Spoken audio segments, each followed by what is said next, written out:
How to remove the cabin pollen filter.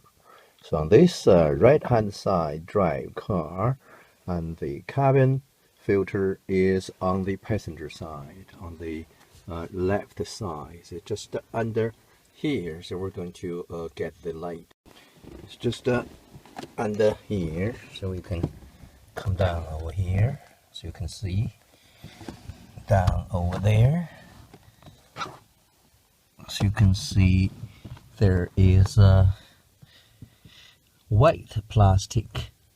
To remove this cabin pollen filter, you just squeeze up top and the bottom and take it out like this.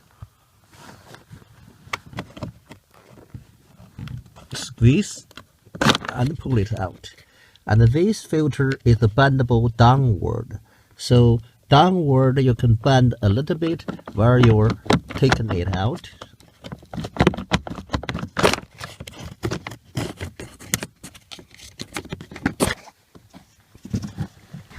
So that's how you take the filter out. This is very dirty, and I'm going to replace it soon. But at the moment, I'm going to just use the vacuum cleaner to hoover it out and put it back.